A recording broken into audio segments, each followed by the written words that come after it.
nasihat. La ilaha illallah Itulah Abdullah bin Abbas Muhammadun ketika kita bercerita Rasulullah. tentang kisah semangatnya Abdullah bin Abbas menuntut ilmu agama, maka kita mungkin akan terharu bagaimana beliau begitu tidak menyia-nyiakan waktu. Beliau mengambil kesempatan untuk belajar dari para sahabat yang besar yang telah lama hidup bersama Nabi SAW. Abdullah bin Abbas, kata dia Anas sampaikan, hanya hidup bersama Nabi sekitar 5 tahun, sedangkan wahyu itu turun selama 23 tahun. Sehingga istilahnya ada jeda kurang lebih 17 tahun Nabi tidak bersama Ibnu Abbas, Ibnu Abbas tidak bersama Nabi SAW. Di mana wahyu turun sepanjang 23 tahun, artinya Abdullah bin Abbas banyak terlewat wahyu-wahyu yang turun karena beliau belum lahir, atau beliau masih sangat kecil, belum baligh, belum akil balik, belum mengerti. Sehingga Abdullah bin Abbas setelah wafatnya Nabi SAW, beliau sangat-sangat perhatian terhadap ilmu hadis. Beliau mendatangi para sahabat-sahabat yang besar, para sahabat-sahabat yang sudah senior, yang beliau anggap memiliki hadis-hadis Nabi SAW, menghafal hadis-hadis Nabi, menyimpan hadis-hadis Nabi. Bagaimana cara beliau meminta ilmu tersebut, meminta hadis tersebut? Di antaranya adalah beliau selalu mengambil waktu antara zuhur dengan asar. Karena biasanya kalau waktu pagi sampai zuhur, para sahabat itu mencari nafkah, mereka berjualan. Ba'da zuhur sampai asar biasanya mereka berada di rumah, mereka istirahat. Nanti asar mereka akan keluar. Nah, Abdullah ibnu Abbas ini beliau biasa datang ke rumah para sahabat-sahabat Nabi SAW untuk minta hadis. Beliau mendengar ada hadis dari Nabi melalui lisan Abu Hurairah misalnya, atau melalui lisan Ali bin Abi Thalib misalnya, atau melalui lisan dari lisan Umar bin Khattab misalnya. Nah, beliau, apa yang beliau lakukan Abdullah bin Abbas radhiyallahu anhu? Beliau akan datang ke rumah sahabat tersebut di waktu antara zuhur dengan asar, menjelang asar, ya, lebih dekat kepada asar. Beliau akan duduk menunggu di depan rumah sahabat itu, nunggu depan rumah. Kemudian beliau tidak mengetuk rumah sahabat itu karena pada zuhur sampai asar saat itu kebiasaan sahabat waktu istirahat. Beliau akan duduk atau berdiri atau istirahat ya di depan pintu rumah sahabat tersebut. Tidak langsung di depan, agak sedikit menjauh. Yang penting beliau istirahat di situ. Terkadang beliau tertidur ya. Beliau bahkan sampai membawa tikar untuk beliau tidur sambil menunggu keluarnya sahabat dari pintu rumahnya. Nah, itu sering beliau lakukan itu. Nanti ketika sahabat itu keluar dari rumahnya, melihat di depan rumah itu ada Abdullah bin Abbas, seorang anak muda ya, Masya Allah. Tidur di situ, tidur. Kemudian sahabat itu akan bertanya, wahai anak daripada pamannya Nabi, wahai sepupu Nabi begitu ya, wahai sepupu Nabi, apa yang kau lakukan di sini? Kenapa engkau tidur di sini? Beliau mengatakan, wahai sahabat, wahai fulan dan fulan, sesungguhnya saya ingin meminta hadis yang engkau dengar langsung dari Nabi SAW. Itulah yang beliau lakukan. Besoknya juga sama, datang ke rumah sahabat yang fulan, besok lagi datang ke rumah sahabat yang lain, dilakukan hal yang sama. Beliau tidak mengetuk. Ketika ditanya, dikatakan oleh tuan rumah, kenapa engkau tidak mengetuk rumah saja? Datanglah, kami tidak akan menolak kedatanganmu, karena engkau adalah seorang sepupu dari Nabi kita Muhammad SAW. Tapi Abdullah bin Abbas mengatakan, tidak, aku tidak mau mengganggu waktumu, wahai para sahabat. Jadi biarlah aku yang menunggu ilmu itu. Ketika engkau keluar, maka aku akan memintanya. Subhanallah, itu adab yang tinggi disertai dengan semangat yang tinggi menuntut ilmu hadis Nabi SAW. Jadi Abdullah bin Abbas ini sangat menjadi contoh ya buat kita, buat antum untuk menuntut ilmu. Antum hari ini kita belajar hadis tidak berat sedikit pun. Antum tinggal duduk, menyalakan Zoom dengan kondisi yang aman, nyaman, adem, tidak perlu panas-panas. Subhanallah, tidak perlu ke rumah fulan dan fulan dan fulan berkeliling, tidak, cukup di rumah kita bisa baca hadis, kita pelajari bersama-sama. Inilah perjuangan Abdullah bin Abbas ketika itu mencari ilmu hadis. Subhanallah. Ya, Abdullah bin Abbas radhiyallahu anhu. Nah, kita baca, kita lanjutkan di sini. Abdullah bin Abbas radhiyallahu anhu adalah sahabat yang terkenal. Panggilannya adalah Abu Abbas. Seorang alim di kalangan para sahabat, tinta umat dan imam ahli tafsir. Nah, beliau adalah ahli tafsir. Ada kitab tafsir namanya Tafsir Ibnu Abbas. Jadi di antara tafsiran yang mu'tamad atau yang sering digunakan oleh para ahli tafsir adalah pandangan-pandangan Ibnu Abbas radhiyallahu anhu dalam tafsirnya. Ya. Nah, beliau adalah anak dari paman Rasulullah SAW, dilahirkan 3 tahun sebelum hijrah di lembah sebelum Bani Hashim keluar darinya. Kemudian selalu menyertai Nabi SAW dan mengambil ilmu yang sangat banyak dari Nabi SAW. Musnadnya mencapai 1660 hadis. Ya, beliau menghafal 1660 hadis yang beliau hafal, baik dari beliau langsung atau yang beliau ambil dari sahabat-sahabat Nabi SAW. Allahu Akbar. Ya, dan usianya 13 tahun ketika Rasulullah SAW wafat. Nah, 13 tahun. Artinya beliau itu, ya Allah, 13 tahun itu anak yang kalau umur sekarang itu mungkin baru SMP. Kebanyakan anak zaman sekarang, subhanallah, 13 tahun, tidak mengerti apa-apa, tidak mengerti agama, tidak cinta kepada agama. Ini entah di mana kesalahannya, apakah di rumah, apakah di sekolah, ya. Jadi sekarang itu kebanyakan manusia muslim ini kita diiring dan diarahkan kepada nilai dan nilai. Selalu yang diisi itu adalah kognitif, tentang ilmu lagi. Hafalan, bukannya tidak baik, itu baik. Ilmu baik, hafalan baik. Namun perbedaan Nabi dengan para sahabat, mereka itu menuntut ilmu untuk diamalkan, bukan untuk mencapai nilai. Sedangkan realistis kita saat ini, realitanya adalah ilmu itu selalu dijadikan tolak ukurnya dengan nilai, bukan dengan amal.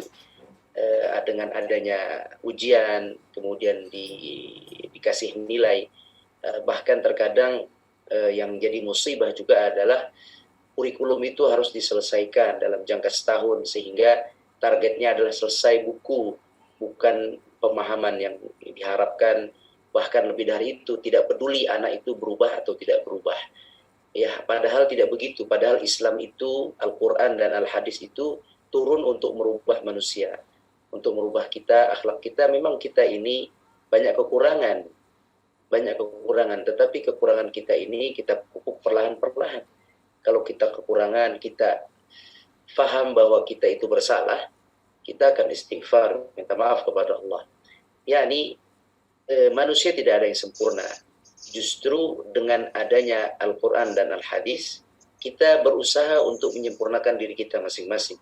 Walaupun tidak akan sempurna, tapi kita berusaha Al-Quran dan Al-Hadis dapat merubah diri kita, merubah pemahaman kita, merubah juga akhlak kita, merubah juga lisan kita, semua dirubah.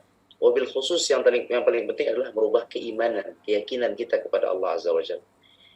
Itu yang paling penting, harus dipupuk keimanan kita berubah, kemudian juga cara berpikir kita berubah, kemudian cara hidup kita, mengisi waktu kita berubah. Sebab apa? Sebab kita sudah mengenal Al-Hadis, mengenal Al-Quranul Karim. Itu tujuannya sebenarnya. Nah, dulu 13 tahun Abdullah bin Abbas ditinggal oleh Rasulullah SAW, sudah membawa bekal yang sangat cukup. Beliau tidak duduk di kursi sekolah. Beliau juga tidak belajar seperti mana kita lihat saat ini, belajar dihafal atau nampil. Tidak juga. Beliau adalah pembelajar yang langsung duduk bersama guru, yaitu Nabi SAW, menemani guru, membantu guru, ya, beliau subhanallah menyertai. Terkadang itulah sebenarnya ilmu yang sesungguhnya. Seorang murid menyertai guru, walaupun dia mungkin tidak besar nilainya, tapi penyertaan dia dengan guru itulah yang sebenarnya menjadi perubahan drastis pada seorang murid. Itulah yang terjadi para sahabat itu. Sahabat itu berubah karena hidup bersama Nabi, satu. Yang kedua, karena mereka tujuan menuntut ilmu itu untuk berubah, untuk menjadi lebih baik. Nah, itulah. Nah, di antara Ibnu Abbas radhiyallahu anhu 13 tahun, subhanallah, ketika Nabi wafat, tadi Anda sampaikan, beliau duduk menunggu di depan rumah para sahabat besar untuk mengumpulkan hadis-hadis Nabi sallallahu alaihi wasallam. Subhanallah, itulah ya Abdullah bin Abbas radhiyallahu anhu. Ali bin Abi Thalib menjadikannya Amir Basrah. Subhanallah, Amir itu kalau sekarang adalah gubernur. Ali ketika beliau menjabat sebagai khalifah yang keempat dari umat Islam, beliau mengangkat Abdullah bin Abbas menjadi amir di Basrah di Irak ya, menjadi gubernur di kota Basrah, dan dia meninggal di Taif pada tahun 68 Hijriah pada usia 70 tahun, dalam riwayat lain 71 tahun dan dalam riwayat lain 74 tahun. Itulah Abdullah bin Abbas radhiyallahu anhu. Yang kita ambil dari Abdullah bin Abbas adalah semangat belajar. Satu, semangat belajar, menuntut ilmu. Yang kedua, yang kita ambil dari Abdullah bin Abbas itu tadi adalah beliau hidup bersama guru. Ini penting, ikatan emosional antara murid dengan guru, kemudian kedekatan seorang murid dengan guru. Itulah yang didapati oleh Abdullah bin Abbas dan yang lain. Juga nanti, kalau tidak salah pernah kita membahas Anas ibnu Malik, juga sama. Anas ibnu Malik adalah pembantu Rasulullah SAW yang mengambilkan air wudhu, yang menyiapkan sendal dan tongkat beliau, pembantu yang disuruh-suruh oleh Nabi SAW untuk belanja. Namun subhanallah, keberadaan Abdullah ibnu Abbas, Anas ibnu Malik, dan Abu Hurairah radhiyallahu anhu juga sama. Abu Hurairah radhiyallahu anhu adalah juga orang yang sering membersamai Nabi. Kebersamaan ini bersama Nabi justru disitulah sumber ilmu. Termasuk Aisyah radhiyallahu anha yang selalu sangat sering bersama Nabi SAW. Beliau menjadi seorang wanita yang terpandai, yang sangat berjasa sekali radhiyallahu anha dalam penyebaran hadis-hadis Nabi dari rumah Nabi SAW. Jadi pelajaran yang kedua adalah suhbah, bersahabat, berteman, berdekat. Dalam arti ini adalah ada hubungan emosional yang baik antara seorang murid dan seorang guru. Jadi tidak cukup kita berguru dari seorang yang kita kenal dia dari jauh karena dia sangat terkenal, misalnya dia tersohor. Kita bisa ambil ilmu dari dia, betul, dari beliau karena beliau ilmunya besar, hebat, betul. Tetapi terkadang yang banyak merubah kita justru adalah guru-guru kecil kita, guru Quran kita yang di hadapan muka kita, yang dia tidak terkenal, atau guru fikih kita yang sering kita bertemu dengannya, sering kita bertanya langsung dengannya, baik dengan lisan atau dengan SMS dan lain sebagainya. Terkadang guru-guru kecil itulah yang banyak membentuk karakter kita. Sebab apa? Sebab mereka ada di hadapan kita. Itulah sebenarnya guru yang sebenarnya. Dan kita harus punya guru, harus punya konsultan. Ana ada guru yang Ana selalu bertanya kalau Ana mentok di dalam sebuah ilmu fikih misalnya. Ana akan tanya kepada Syekh Fulan, Syekh Muhammad Darwish atau Syekh Muhammad Syadi di antaranya, atau syekh-syekh lain yang bisa Ana tanya. Misalnya Ana punya masalah di dalam ilmu waris, maka Ana akan tanya misalnya Syekh Saleh Ali Atha, Syekh Yusuf Ali Atha misalnya. Beliau adalah ahli waris yang selalu Ana tanya jika Ana tidak paham kasusnya, sulit untuk Ana selesaikan. Atau misalnya Quran, ada masalah Quran, maka Ana akan bertanya kepada Syekh Muhammad Atif As-Sanawi. Jadi kita ini harus punya guru yang bisa kita bertanya kepadanya. Terkadang itulah mereka yang menginspirasi kita. Jangan diremehkan guru-guru kita ini yang mungkin tidak terkenal.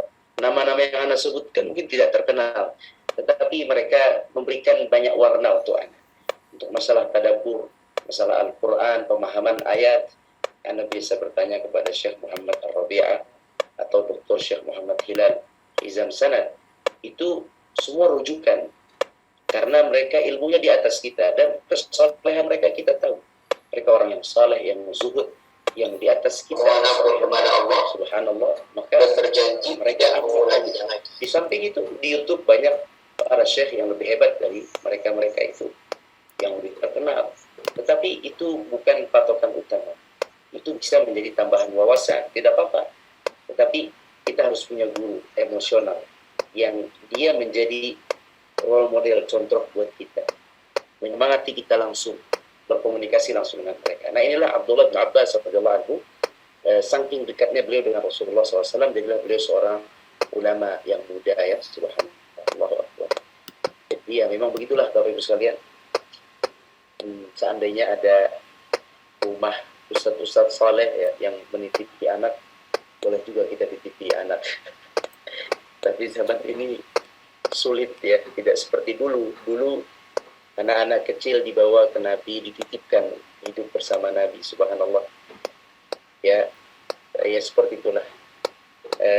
Mudah-mudahan ada tempat-tempat yang baik, guru-guru yang baik yang bisa menampung anak-anak untuk dibina dan dididik, sehingga mereka tidak hanya diberikan ilmu tapi mendapatkan langsung contoh semangat bagaimana si ustaz ini berdakwah, bagaimana dia berangkat ke masjid, bagaimana dia banyaklah yang bisa dicontoh dalam keseharian. Baik, itulah kita pelajari dari Abdullah bin Abbas bahwa beliau belajar bersama Nabi Shallallahu Alaihi Wasallam lebih banyak dari perjalanan.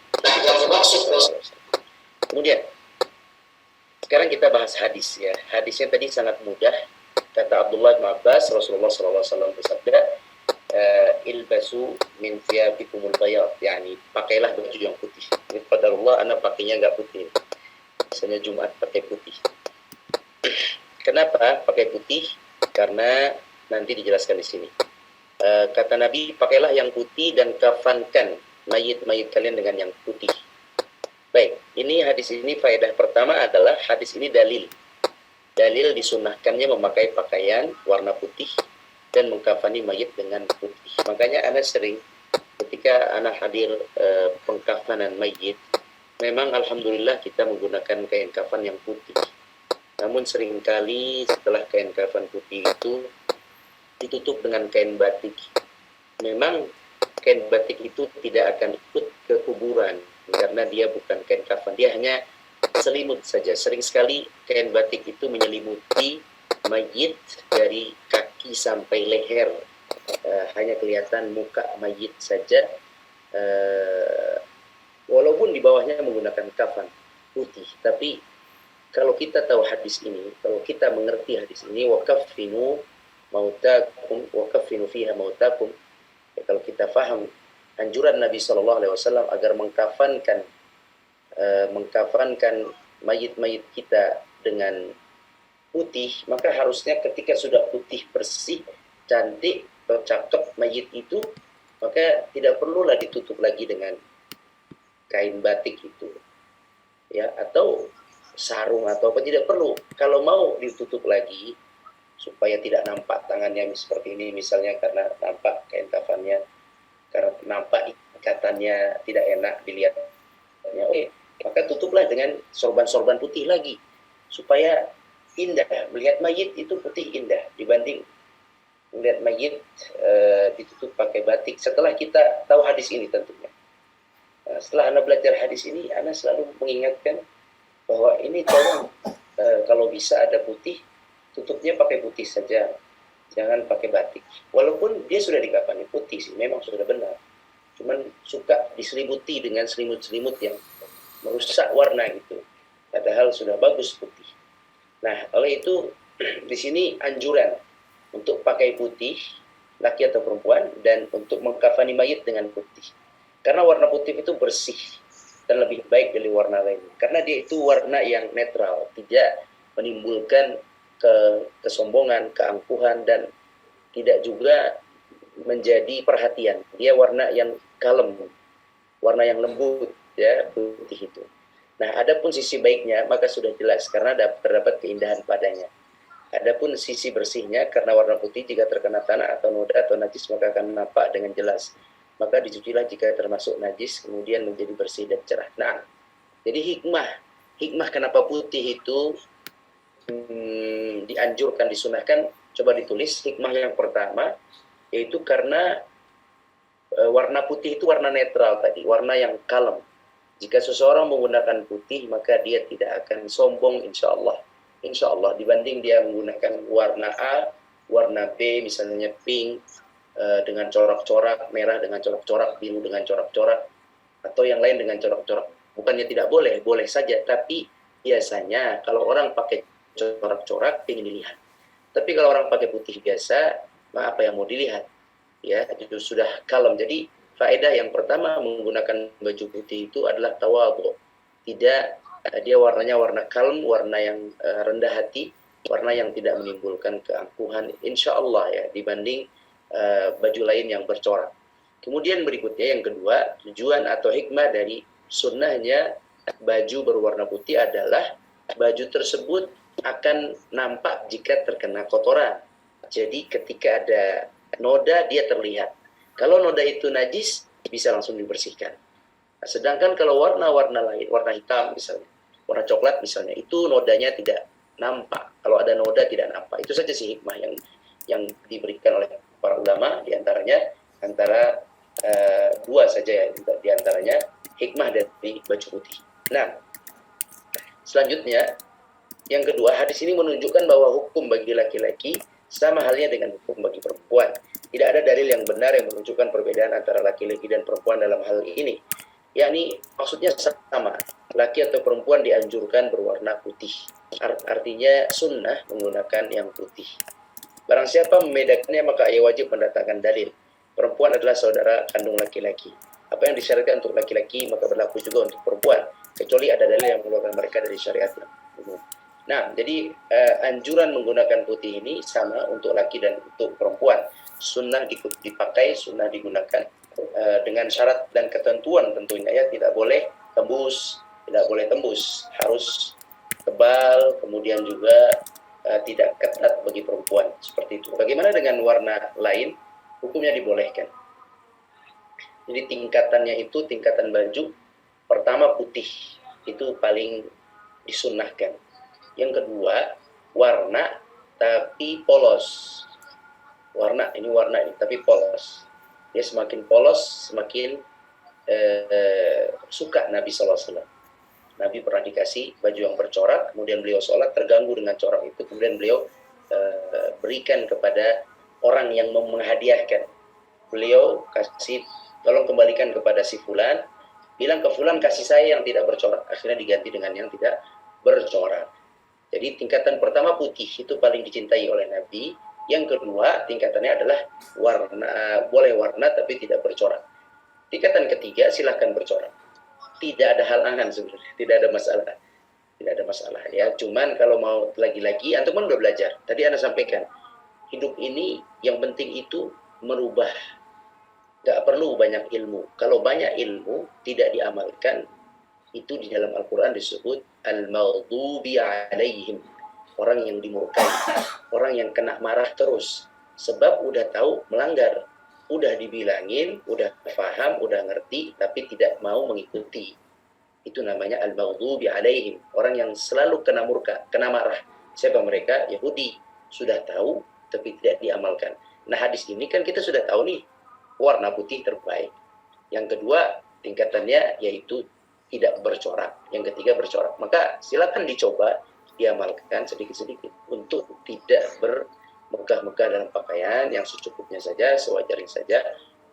Kalau bisa putih silakan, kalau bisa warna boleh, yang penting tidak menggunakan secara berlebihan. Itu saja. Mudah-mudahan hadis ini bisa kita amalkan dalam keseharian, insyaallah, dan menjadi tambahan amal pahala kita dalam keseharian. Amin ya rabbal alamin. Barakallahu fikum, jazakumullahu khairan.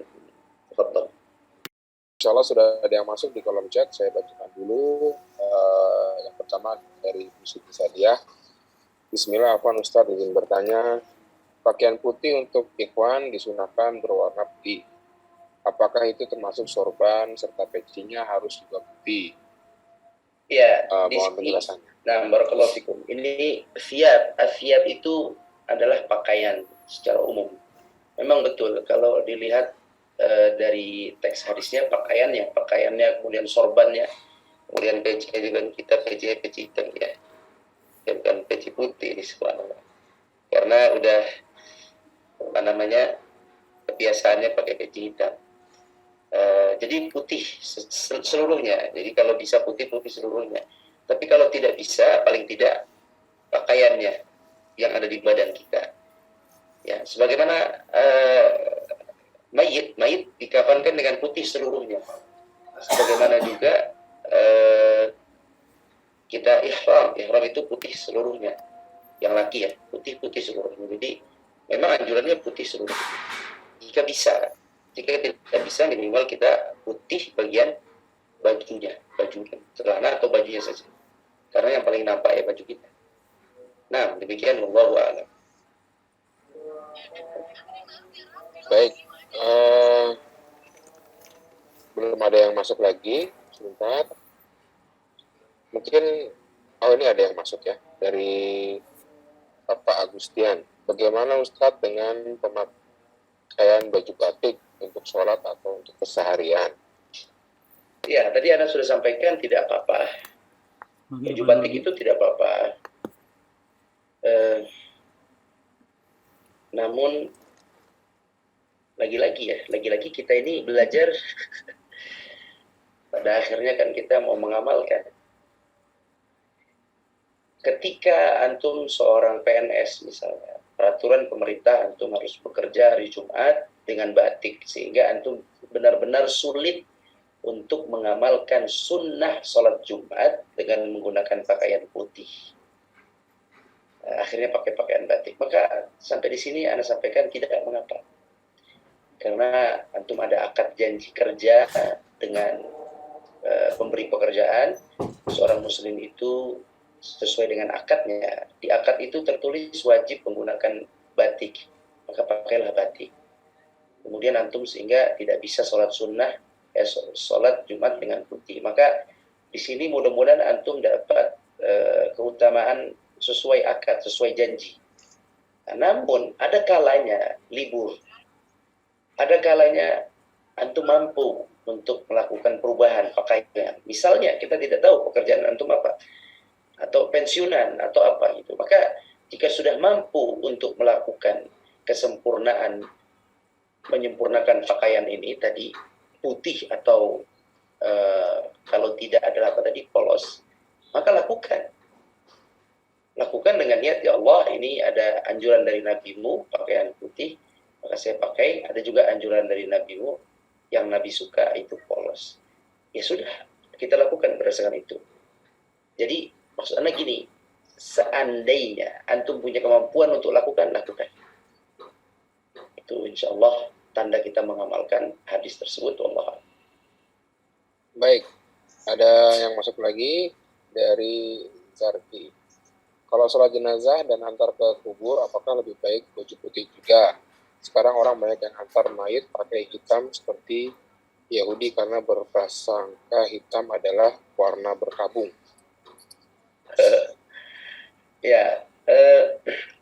Pakaian putih itu dipakai untuk apapun. Jadi yang dimaksud dalam hadis ini adalah umum. Bukan berarti kita pakai pakaian putih ketika sholat Jumat saja. Itu dianjurkan sekali. Sholat Jumat, kemudian sholat Id, itu sangat dianjurkan. Ihram dianjurkan, bukan ihram memang putih ya. Mengkafani itu sangat dianjurkan, walaupun antum boleh saja mengkafani pakai kafan hitam gitu, boleh saja. Paling ngeri sekali kali ya kalau kafan hitam ya, boleh saja. Jadi putih di sini putih dalam keadaan, semua keadaan, tidak kita khususkan, semua keadaan ya. Mau menjenguk orang sakit, mau antum sholat, mau antum kerja, mau antum apa, anjurannya ya putih gitu. Nah kalau tidak bisa, kan tadi Anda sampaikan ini ringan ya, artinya bukan pelanggaran berat, artinya tidak apa-apa. Kalau tidak bisa itu tidak apa-apa. Jadi hadis ini secara umum di semua keadaan dianjurkan putih jika memiliki baju putih. Nah, wallahu a'lam. Baik, saya lanjutkan lagi dari kolom pertanyaan dari Iin Wibisono. Bismillah, Afwan izin bertanya Ustadz, jika kita tidak lagi ingin menggunakan baju-baju kita yang berwarna dan bercorak, apakah berdosa menghadiahkan pada orang lain sesama muslim setelah kita tahu dalilnya? Jazakallahu khairan. Nah, berdasarkan hadis Nabi tadi, bahwa Nabi pernah diberikan baju bercorak. Kemudian setelah beliau pakai, kemudian beliau merasa terganggu ketika sholat dengan corak itu, maka beliau mengembalikannya ke fulan. Tidak memberikannya ke orang kafir, tidak juga beliau mencela baju itu. Beliau hanya mengatakan, saya tidak khusyuk dengan baju ini. Artinya itulah iman ya. Iman itu jika sampai pada puncak yang sempurna, totalitas subhanallah, sampai baju bercorak aja mengganggu sholat Nabi Sallallahu Alaihi Wasallam. Ya, nih seperti itu. Tetapi bukan haram pakai baju corak itu. Nah, artinya apa? Artinya kalau ibu mau kasih ke pembantu di rumah atau pekerja atau saudara atau tetangga fakir miskin atau kemana, itu sebenarnya tidak mengapa, tidak berdosa. Karena pada asal usulnya baju tersebut bukan baju yang dosa kan, baju yang bisa dipakai. Jadi tidak apa-apa Bu, insya Allah tidak apa-apa untuk diberikan kepada yang lain. Demikian wallahu a'lam. Baik, masih ada satu lagi, saya mau bacakan dari Indra Kusuma. Assalamualaikum Ustaz Ahmad, bagaimana jika ada kaos bertuliskan asma Allah atau Rasulullah? Apakah saat mencuci dan menjemurnya harus dipisahkan dari pakaian underwear? Juga Ana mau bertanya terkait pembahasan hadis yang pernah dibahas beberapa waktu lalu, yaitu tentang mencela makanan. Bagaimana jika kondisinya kita memesan makanan ternyata rasanya terlalu asin atau lainnya? Apakah komplain terhadap hal tersebut ke pemilik resto atau chefnya termasuk mencela makanan? Karena hadis Rasulullah jika tidak suka, maka tidak memakannya. Syukur, jazakallahu khair. Nah, yang pertama, apabila ada nama Allah di dalam kaos tersebut, apa contohnya ya? Seandainya ada, misalnya Rasulullah di sini ada Rasul, ada Allah, kemudian dicuci. Bagaimana hukumnya dicuci? Tidak apa-apa, dicuci saja. Pertama tidak masalah lah, nggak boleh dicuci, boleh dicuci saja. Yang kedua, apakah tidak boleh digabung dengan underwear? Itu tidak ada hubungannya, tidak masalah. Digabung dengan anduk, digabung dengan singlet, digabung dengan apapun, itu tidak masalah. Penggabungan itu tidak ada masalah sama sekali, insyaallah wallahu a'lam.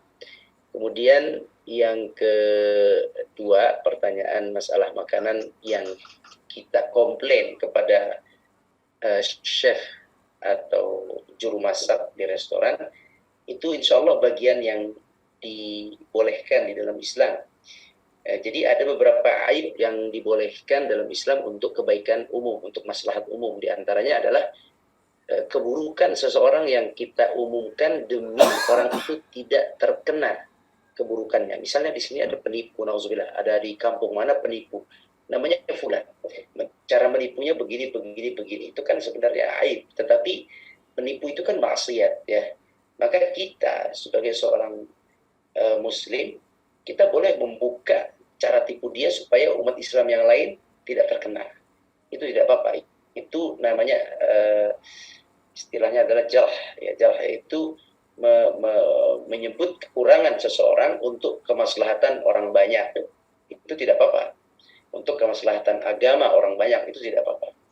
Nah, di sini chef dia salah dalam recekan, atau terkadang produknya produk kok kayak basi rasanya gitu, sementara basinya itu merata gitu. Ini bagaimana nih gitu? Apakah perlu kita nasihati? Ini tidak apa-apa, kita bukan menghina, kita menyampaikan bahwa restoran Anda ini makanannya kok ayamnya saya perhatikan udah saya beli sekian bungkus, ayamnya seperti bau ayam yang lama gitu. Bagaimana ini? Nah, nanti itu sebagai masukan buat dia supaya orang lain tidak terkena hal yang sama. Jadi itu tidak apa-apa, insya Allah tidak apa-apa. Yang tidak boleh adalah makanan kemudian kita hina-hina, kita jelek-jelekan di depan tukang masaknya tanpa tujuan perbaikan, hanya ingin menjelekkan saja. Ya, itu tidak baik. Kalau ini kan untuk maslahat yang lebih baik, maka tidak mengapa, insya Allah wallahu a'lam.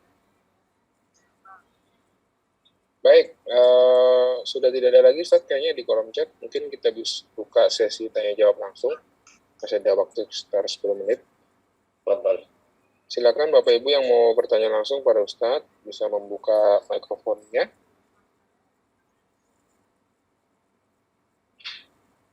Bismillahirrahmanirrahim. Assalamualaikum warahmatullahi wabarakatuh. Waalaikumsalam warahmatullahi wabarakatuh. Afwan Ustaz, izin bertanya kembali.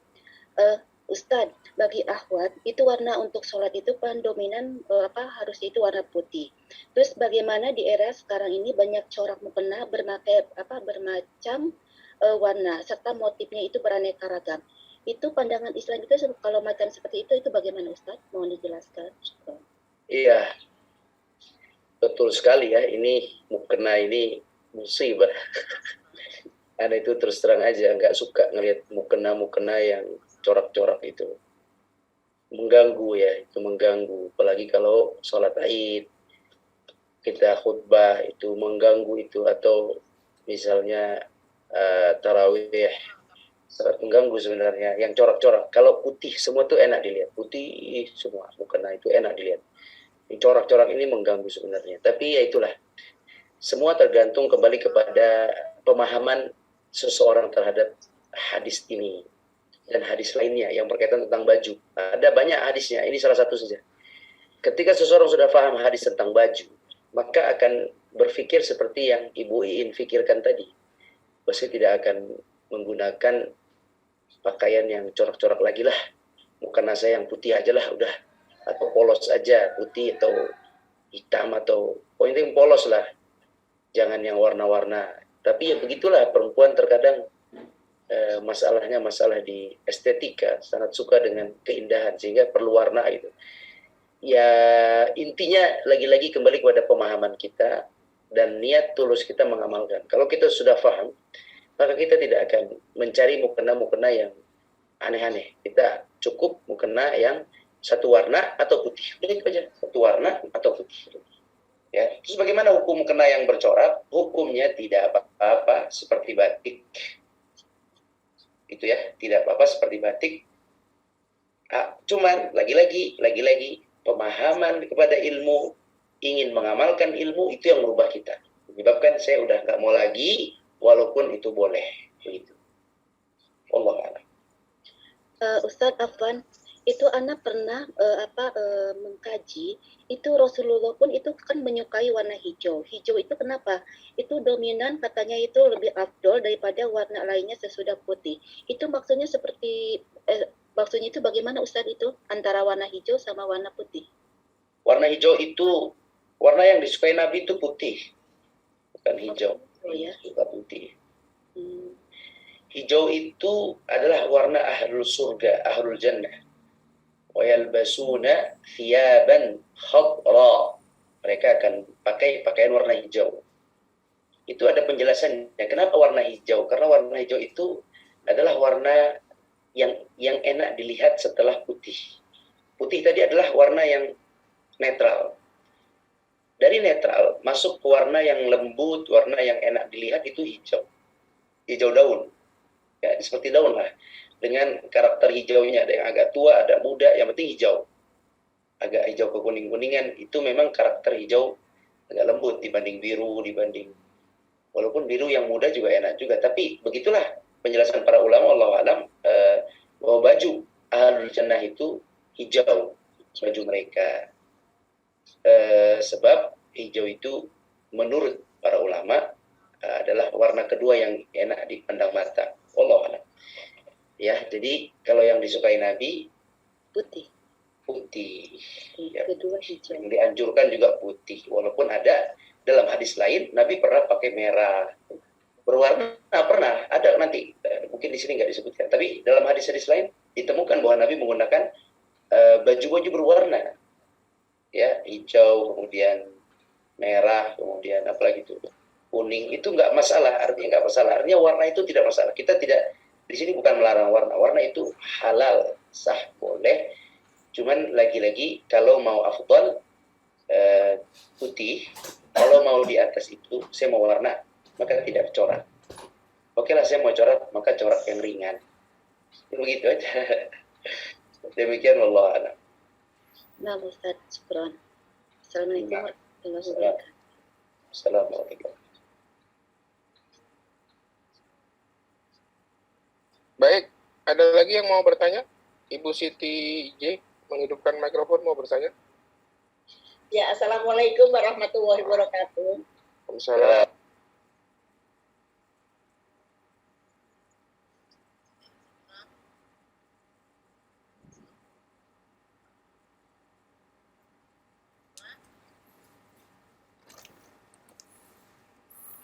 tapi ternyata tidak disukai oleh Rasul. Nah, sekarang yang menjadi problema adalah sementara mukena putih itu hanya beberapa, tetapi warna yang bercorak-corak itu banyak. Terus bagaimana itu?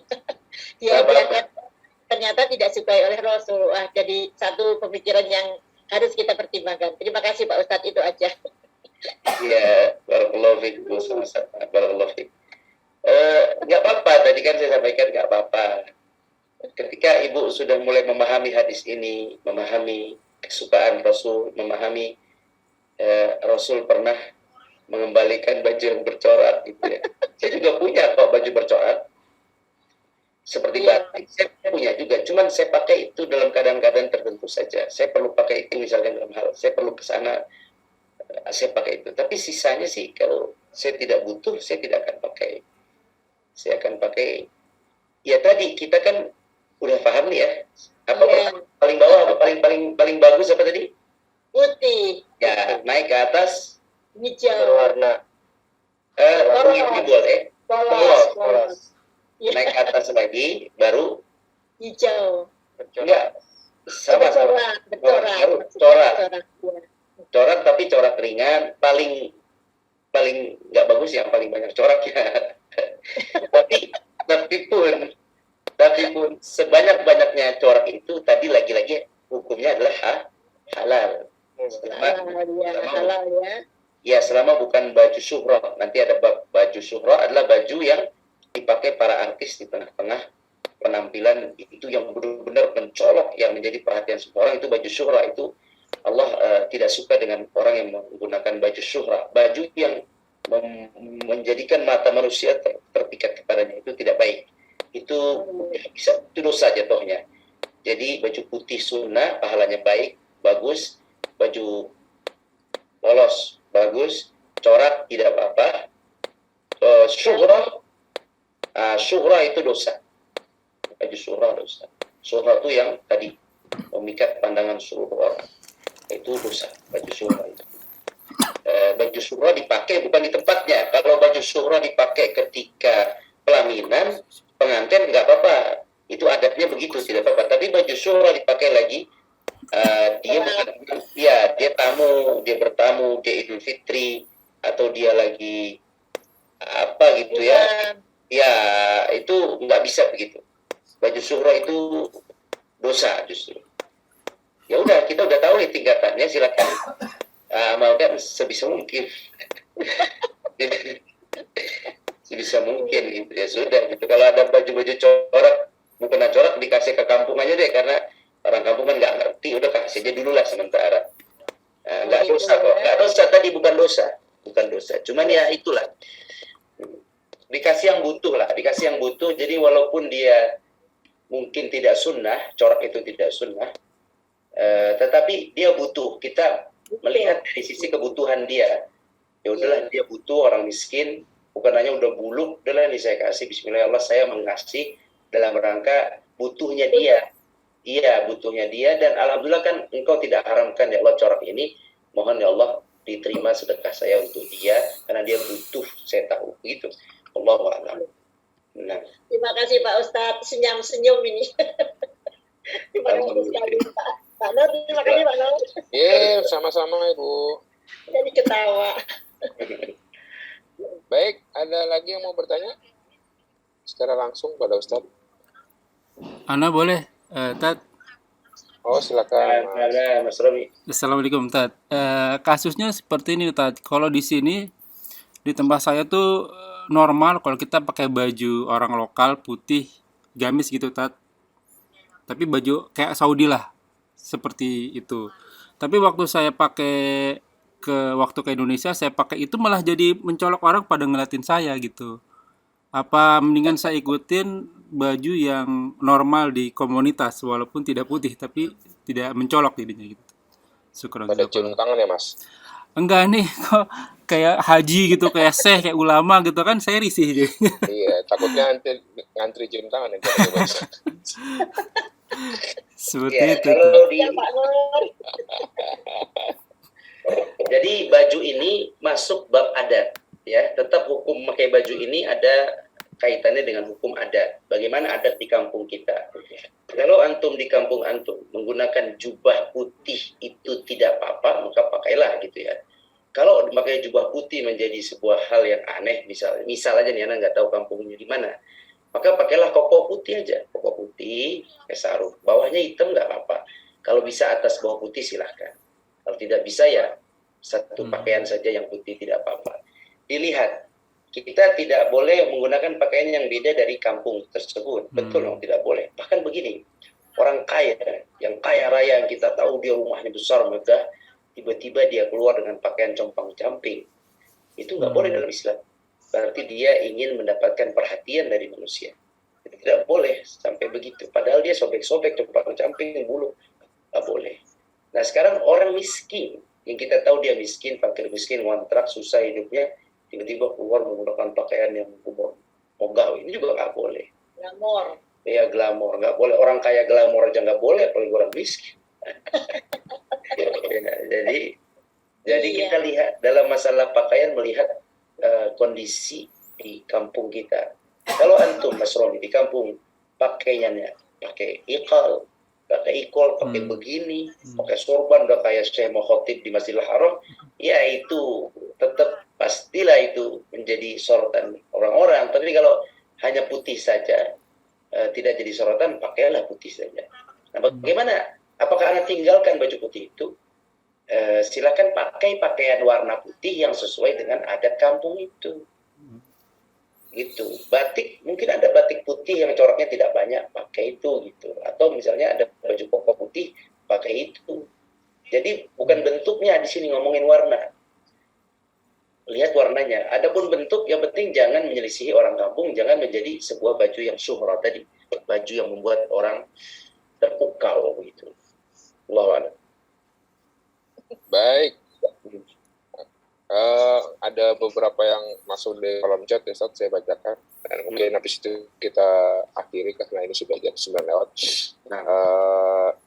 Ada yang masuk dari kolom chat dari Ibu Siti Sadid. Ya Ustadz, memakai pakaian putih bukan hal yang wajib, melainkan sunnah baik untuk laki-laki atau wanita. Namun pakaian putih merupakan cermin kebersihan, rapi, itu serta bagaimana jika anak pribadi tidak memiliki pakaian putih dan tidak pernah memakai baju putih? Emang nggak suka dengan alasan warna putih dipakai cepat kotor dan terkadang kena rawang. Nah berarti anak tidak dapat pahala sunnah ya. Anak dominan lebih suka warna aswadun, hitam. Mohon dijelaskan kembali. Jadi dalam mengamalkan sunnah itu perlu usaha gitu ya, perlu ada usaha untuk menggunakannya. Dan di sini pakaian putih ini, Bapak Ibu sekalian, itu dipakai di mana saja. Artinya begini, kita tidak bisa keluar dengan putih, tidak biasa karena kotor. Tetapi di rumah kita bisa pakai putih, begitu maksudnya. Jadi bukan berarti kalau anak tidak suka putih karena kotor, di semua kehidupan Anda 24 jam, Anda nggak akan pakai putih. Nah, kalau gitu, itu perlu koreksi. Tidak bisa kita mengamalkan sunnah itu harus usaha. Saya nggak punya pakaian putih, beli. Nah, kalau nggak beli putih, nggak akan kita bisa mengamalkan hadis ini. Kata Imam An-Nawawi, Muslim itu harus mengamalkan hadis minimal sekali satu hadis dalam seumur hidup. Itu minimal, kalau kita udah tahu hadis ya, minimal sekali. Mudah-mudahan sih bisa beberapa kali kan.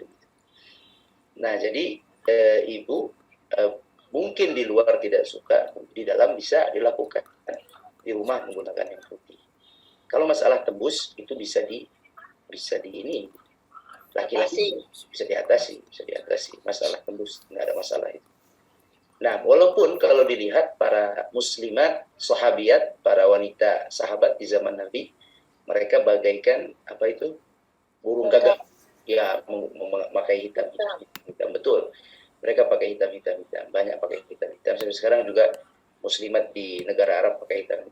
Tapi itu dia tadi ada sampaikan. Mungkin di luar untuk mengikuti hadis Aisyah, misalnya, saya mau pakai hitam seperti Aisyah. Tidak apa-apa. Tetapi bukan berarti kita menafikan warna putih di rumah. Bisa kan kalau di rumah? Bisa di rumah gitu. Demikian wallahu a'lam. Baik, satu lagi dari kolom chat masih ada ini dari Mas Zarki. Sekarang banyak ustadz di TV yang pakai baju mencolok karena tuntutan panggung. Gimana Pak Ustadz? Nggak apa-apa. Sama tadi yang nggak ada tuntutan-tuntutan itu. Yang ada tuntutan agama, tuntutan lain tuh nggak laku itu. Cuman kebutuhan TV aja. Iya itu. Jadi semua tuntutan yang bukan tuntutan agama, kalau melanggar agama dosa. Kalau nggak melanggar agama nggak apa-apa. Tuntutan kerja pakai batik nggak apa-apa. Tuntutan panggung harus pakai pakaian syuhroh dosa. Wallahu a'lam. Ada yang angkat tangan tadi, Ustaz? Mungkin terakhir ya, Ibu Ananda Ayah Sofia. Ya, Assalamualaikum Pak Ustadz. Salam. Waalaikumsalam. Maaf ini saya tanya, saya telat masuk Zoom. Tapi saya pengen tahu nih yang di luar ini. Jadi anak saya pakai laki-laki pakai celananya tidak celana yang di atas ini mata kaki, celana panjang. Nah itu memang begitu ya menurut Rasulullah ya, Pak Ustadz. Dianjurkan laki-laki di atas mata kaki. Betul. Sunnah tapi itu. Sunnah. Jadi kalau dia pergi keluar nih ke negeri yang bukan muslim, Pak Ustadz, dia pakai jas sama celananya itu di atas itu tapi jadi menyolok gitu. Salahkah kalau dia misalnya pakai celana panjang sesuai dengan orang di sana gitu, orang Jadi, yang ini mungkin beliau belajar sama guru beliau, hukumnya wajib dan dosa kalau lebih mata kaki. gitu. Gimana itu benar nggak sih Pak Ustadz? Karena Bukan. saya tanya dalilnya begitu katanya. Bukan benar nggak benar sih, itu pendapat dalam ulama-ulama dari mazhab Hambali.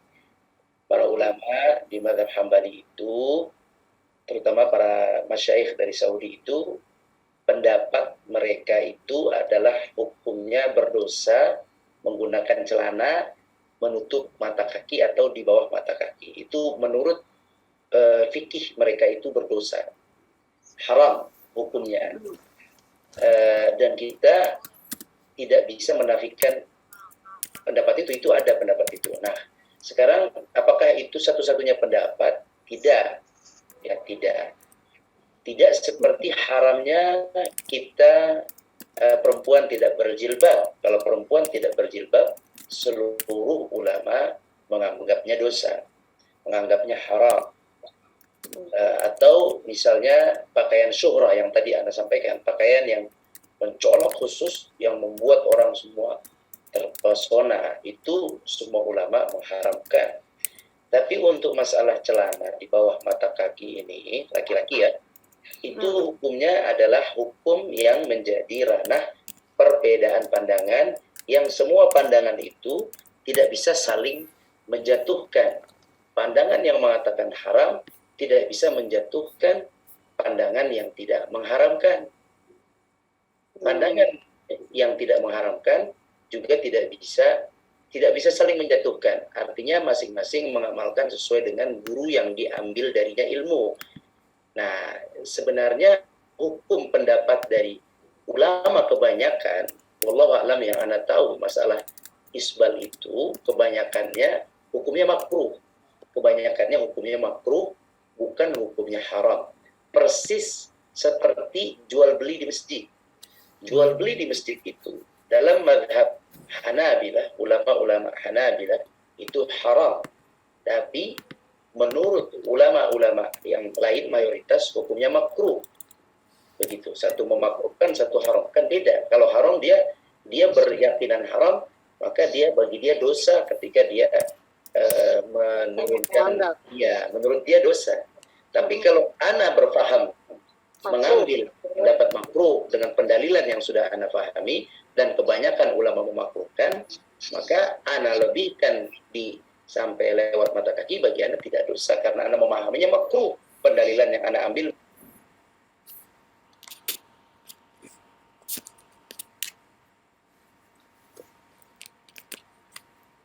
haram jumhur, dia dipotong itu boleh, makruh. Yang haram itu klimis. Klimis itu yang dibersihin benar-benar ya? Ya, itu jumhur haram klimis. Nah, klimis, kecuali Imam Syafi'i agak sedikit lembut, klimis makruh. Tapi pendapat yang kuat, klimis itu menyelisih. Itu tidak baik, klimis itu haram. Makanya disisihkan tipis-tipis. Ada beberapa ulama kan yang tipis, ditipiskan. Kalau kita lihat ada ulama yang benar-benar klimis, itu mereka pakai mazhab Imam Syafi'i. Imam Syafi'i saja yang memakruhkan, sisanya tidak haram. Jadi tergantung ustadznya pakai apa, muridnya ikut. Memang begitulah Bu. Jadi itulah murid. Jadi kalau beliau mengikut gurunya seperti itu, ya biar saja. Ya gimana kita, paling kalau mau Ibu jelaskan, kalau dia biasanya dia suka tidak mau tuh kalau dijelaskan sama Orang tua aja. iya, suka begitu. Padahal sebenarnya ranah itu ranah di bawah mata kaki itu sekali lagi adalah ranah yang bukan haram mutlak seperti tidak menggunakan kerudung. Itu ranah yang masih ulama memiliki pandangan seperti itu. Wallahu a'lam. Oke, makasih banyak Pak Ustadz. Assalamualaikum warahmatullahi wabarakatuh.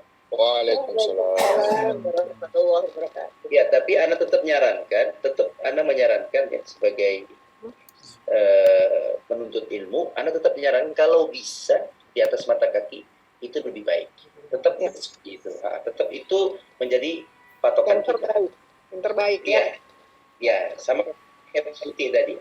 Itu tetap Bu. Jadi Ana walaupun Ana mengatakan makruh, Ana terkadang lewat mata kaki, terkadang di atas karena meyakini makruh, tetapi Ana tetap berusaha jika Ana bisa Ana di atas mata kaki. Tetap seperti itu. Cuman beda kalau beliau kan haram, jadi di bawah mata kaki menurut beliau semua salah aja. Iya.